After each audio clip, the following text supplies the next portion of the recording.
Hi guys, Flatwater back here. Okay, so what I wanted to talk to you guys about today is something that's been bothering me as of late, something I've been thinking about recently. Um, the next thing that I've been thinking about is, what is the sun? How does it work? What really is it? The reason that I've been thinking about this is, in some of my documentaries you may have seen, I've covered this in earlier parts about how man can only get to 100,000 feet at the most, and that at anywhere near those altitudes, rockets and jets burn out every time. And so nobody can get up that high, and we can't get up near the sun. And nobody apparently knows what really it is. And I've recently put forth and agreed with the idea that it is a parabolic reflection. So this was recently laid out in the large movie that I did that was the work with Paul Chief's work. So what I've done is, having looked at that now, I can see how this explanation explains how the sun works, but most importantly, it explains the seasons. This is the thing that's been tripping me up about the sun, is how does it create its corkscrew pattern around the pole? Because any type of a three-dimensional object that had to float through space in real time, or through actual space, would be a strange object doing that. It would be strange that it would be an actual object and that it would be hanging and floating out in space like that for no particular reason.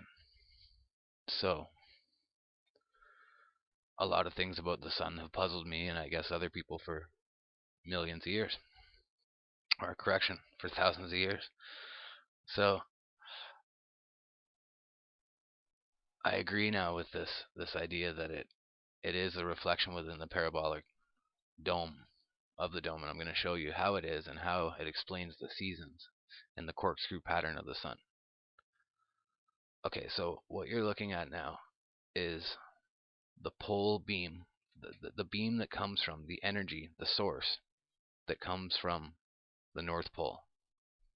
I've talked about this earlier, about that the North Pole, there's a lot more going on there than what they'll let us know, and this is why they blocked off the North Pole and the South Pole.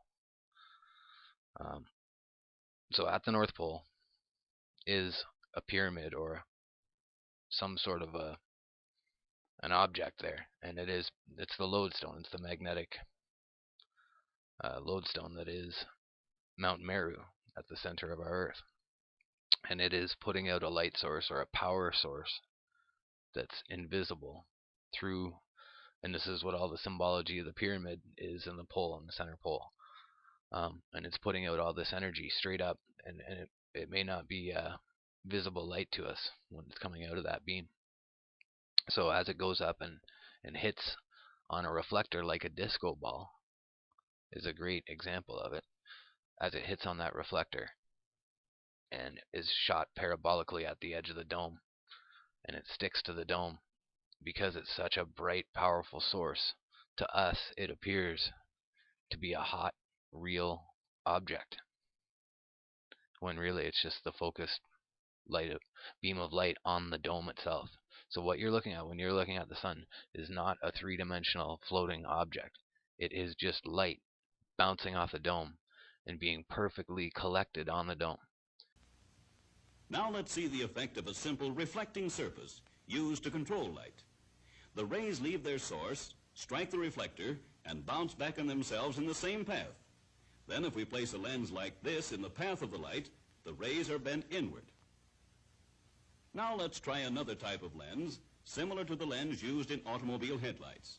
Instead of bringing the rays together at a point, this lens bends them so they go out in parallel lines in that spot. And so this is the reason that it explains the seasons perfectly.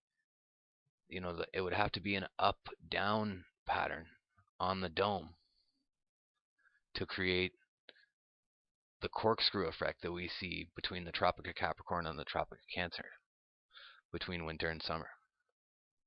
So what I'm going to show you now is how that works. As the beam that you see here is being beamed at the dome, and it's turning along the dome, you only have to adjust the height slightly on that beam to make the sun take a higher or lower position in the sky. And so this is the reason that it explains the seasons perfectly. You know, it would have to be an up-down pattern on the dome to create the corkscrew effect that we see between the Tropic of Capricorn and the Tropic of Cancer, between winter and summer. So what I'm going to show you now is how that works. As the beam that you see here is being beamed at the dome, and it's turning along the dome, you only have to adjust the height slightly on that beam to make the sun take a higher or lower position in the sky, and therefore, to us, a more northern or more southern position. And so throughout the year it only has to fluctuate the tiniest bit, that beam, to make it arc all the way around the bowl, the inside of the bowl, much more easily. So I'm going to show you it here, just with a bowl and a light.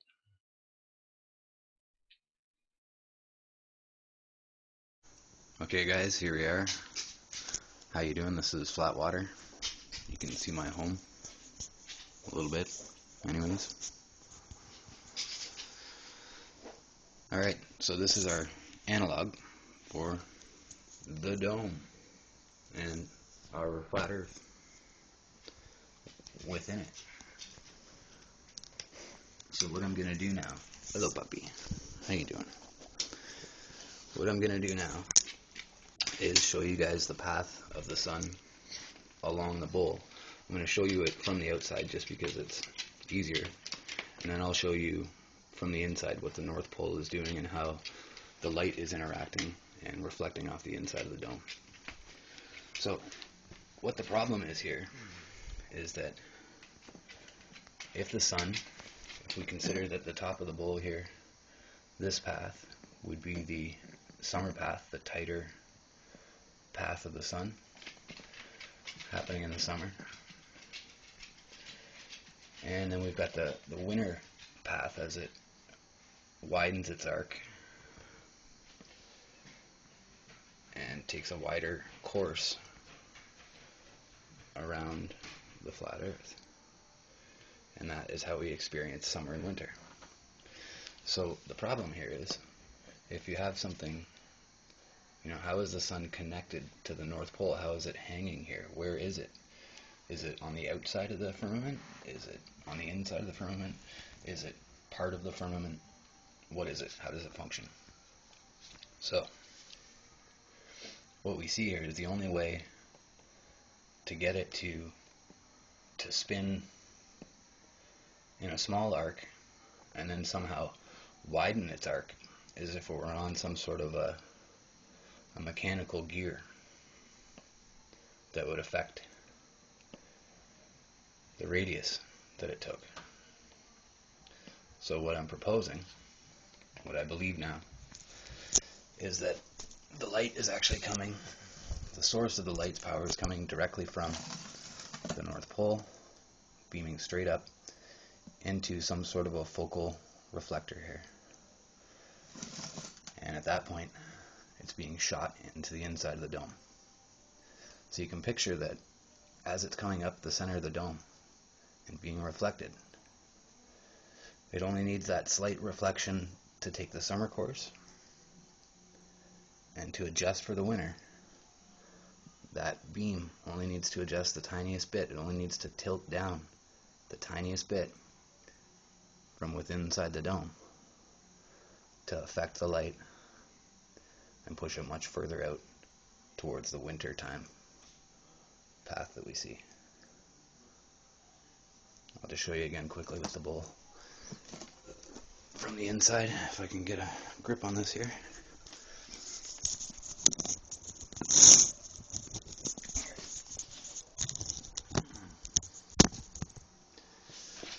So there's the bowl, there's the light source going straight up to the center, and you can see that that would cover the summer, and if the light is just slightly bent down by the reflector, it'll widen its arc, and we will experience wintertime.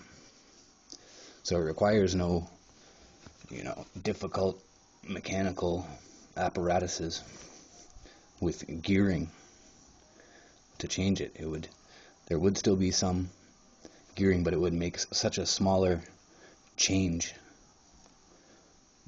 necessary to make the actual course correction. So I hope that was simple enough for everybody. Thanks for watching, guys. Jack. Now let's see the effect of a simple reflecting surface used to control light. The rays leave their source, strike the reflector, and bounce back on themselves in the same path. Then if we place a lens like this in the path of the light, the rays are bent inward. Now let's try another type of lens, similar to the lens used in automobile headlights. Instead of bringing the rays together at a point, this lens bends them so they go out in parallel lines.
A remarkable new device splits light into separate narrow rays so that the path of a beam can easily be followed. Notice that a light spreads out from its source in all directions. We can see how a mirror reflects light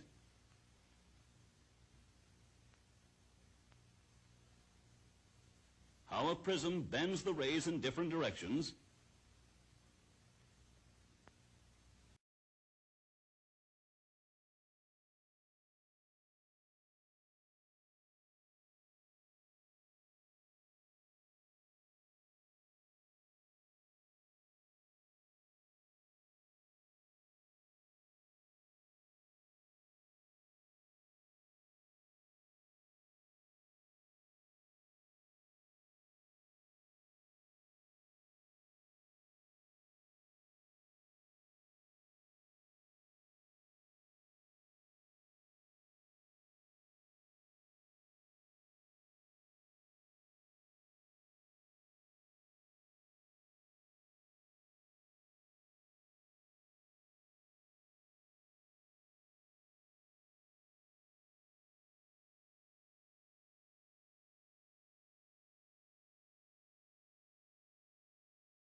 now let's see the effect of a simple reflecting surface used to control light.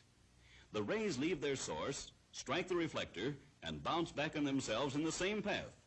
Then if we place a lens like this in the path of the light, the rays are bent inward. Now let's try another type of lens, similar to the lens used in automobile headlights. Instead of bringing the rays together at a point, this lens bends them so they go out in parallel lines.